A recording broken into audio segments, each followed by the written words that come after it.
Assalamualaikum warahmatullahi wabarakatuh. Perkenalkan, kami dari kelompok 7. Di sini kami akan mempresentasikan tentang faktor psikologis kurikulum. Kelompok kami beranggotakan yang pertama Titik Indrianti, yang kedua Verlina Ika Herawati, yang ketiga Samara Kansa Yustria Yasmin, yang keempat Niken Arina Azifah, yang kelima Devi Nur Latifah, yang keenam Danisa Wajar Dewinasi, yang ketujuh Muhammad Afi Adani. Baik, yang selanjutnya kita bahas yaitu pengertian psikologi. Pengertian psikologi. Dalam bahasa Yunani, psikologi yang merupakan gabungan dari kata psek dan logos. Psek berarti jiwa dan logos berarti ilmu. Secara harfiah, psikologi diartikan sebagai ilmu jiwa. Pengertian psikologi menurut Dakir 1993, psikologi membahas tingkah laku manusia dalam hubungannya dengan lingkungan, sehingga dapat disimpulkan bahwa pengertian psikologi adalah ilmu pengetahuan yang mempelajari tingkah laku manusia, baik sebagai individu maupun dalam hubungannya dengan lingkungan. Tingkah laku tersebut berupa tingkah laku yang tampak maupun tidak tampak, tingkah laku yang disadari maupun yang tidak disadari. Yang selanjutnya kita bahas yaitu pengertian kurikulum. Kurikulum adalah perangkat mata pelajaran dan program pendidikan yang diberikan oleh suatu lembaga penyelenggara pendidikan yang berisi rancangan pelajaran yang akan diberikan kepada peserta pelajaran dalam satu periode jenjang pendidikan. Baik, yang selanjutnya kita bahas yaitu pengertian landasan psikologis kurikulum. Untuk selanjutnya, pengertian landasan psikologis kurikulum. Landasan psikologis merupakan landasan pengembangan kurikulum yang mengacu pada aspek kepribadian peserta didik. Pembahasan selanjutnya yaitu terkait faktor psikologis dalam pembelajaran. Yang pertama yaitu motivasi. Dalam proses pembelajaran, motivasi merupakan salah satu aspek yang sangat penting karena keberhasilan belajar siswa dapat ditentukan oleh motivasi belajar yang dimilikinya. Jadi, siswa yang memiliki motivasi belajar yang cenderung tinggi, tentu saja prestasinya pun akan tinggi pula. Begitupun sebaliknya, siswa yang motivasi belajarnya rendah akan rendah pula prestasinya. Mengapa demikian? Sebab motivasi merupakan penggerak atau pendorong untuk melakukan tindakan tertentu. Jadi, tinggi rendahnya motivasi dapat menentukan tinggi rendahnya usaha atau semangat seseorang untuk beraktivitas. Dan tentu saja, tinggi rendahnya semangat akan menentukan hasil yang diperoleh. Nah, fungsi motivasi ini ada dua. Yang pertama yaitu mendorong siswa untuk beraktivitas, dan yang kedua yaitu motivasi berfungsi sebagai pengarah. Untuk membangkitkan motivasi pada peserta didik, guru dapat melakukan beberapa hal. Antara lain, memperjelas tujuan yang ingin dicapai, membangkitkan minat peserta didik, menciptakan suasana belajar yang menyenangkan, mengapresiasi keberhasilan peserta didik, memberi penilaian dan komentar terhadap hasil pekerjaan peserta didik, dan menciptakan persaingan dan kerjasama. Faktor psikologis dalam pembelajaran yang kedua yaitu pengamatan dan perhatian. Hasil belajar setiap peserta didik bisa dipengaruhi oleh pengamatan dan perhatian yang bersangkutan. Pengamatan adalah proses pemanfaatan dan penggunaan alat indera yang dimiliki individu untuk mengenal lingkungannya. Proses pengamatan akan terjadi manakala individu menerima rangsangan dari lingkungan di luar dirinya, yang selanjutnya rangsangan tersebut diteruskan ke pusat kesadaran, yaitu otak, untuk diberikan makna atau tafsiran.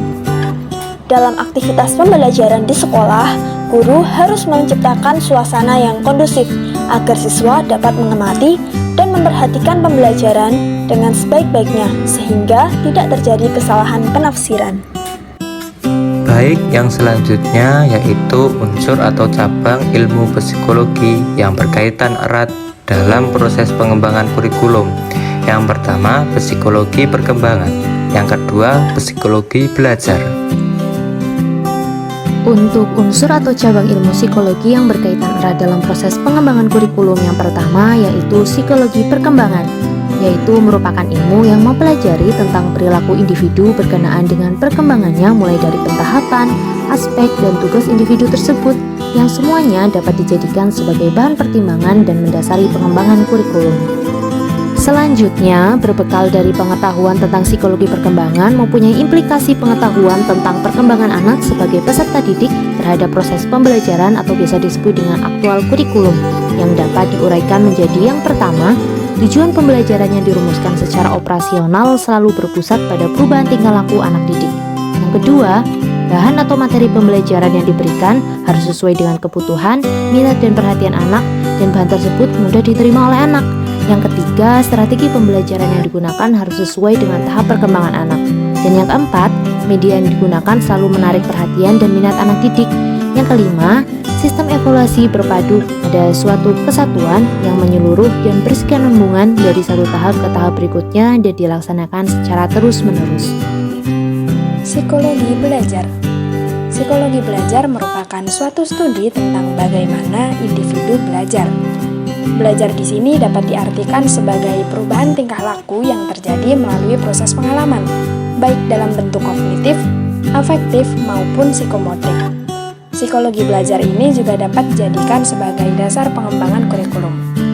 Di sini kita akan membahas tentang 3 teori psikologi belajar. Yang pertama ada teori psikologi daya, yang kedua ada teori behaviorisme, dan yang ketiga ada teori perkembangan kognitif. Yang pertama, teori psikologi daya. Menurut teori ini, seseorang dilahirkan dengan potensi atau daya tertentu, seperti potensi mengingat, daya berpikir, daya mencurahkan pendapat, dan sejenisnya. Potensi-potensi tersebut harus dilatih agar dapat berfungsi secara optimal. Misalnya, daya berpikir anak dapat dilatih melalui pembelajaran berhitung, sedangkan daya mengingat dapat dilatih dengan menghafal sesuatu. Nah, pembelajaran menurut teori ini adalah melatih anak didik dengan potensi-potensi tersebut dengan cara menghafal atau latihan.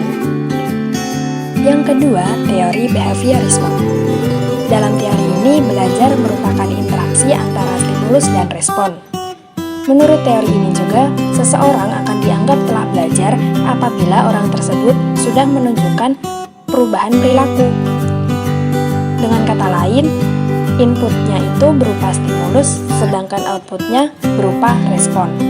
Nah, bentuk dari stimulus itu dapat berupa penyampaian materi, pembentukan karakter, ataupun nasihat yang diberikan pendidik kepada peserta didik. Sementara bentuk dari responnya itu dapat berupa reaksi ataupun tanggapan dari peserta didik terhadap stimulus yang tadi sudah diberikan oleh pendidik. Dan yang ketiga, teori perkembangan kognitif. Menurut teori ini, proses belajar berlangsung berdasarkan pengalaman atau interaksi antara individu dengan lingkungannya. Belajar menurut teori ini tidak hanya terbatas pada kegiatan menghafal, tetapi juga memecahkan masalah. Metode yang dipakai adalah metode ilmiah, di mana peserta didik dihadapkan pada suatu permasalahan yang cara penyelesaiannya diserahkan kepada masing-masing peserta didik. Kemudian pada akhirnya nanti peserta didik akan dibimbing oleh pendidik untuk mengambil suatu kesimpulan bersama dari apa yang telah dipelajari sebelumnya. Proses belajar mengajar dengan teori kognitif ini tidak berlangsung secara terpisah, melainkan dengan proses yang mengalir dan menyeluruh.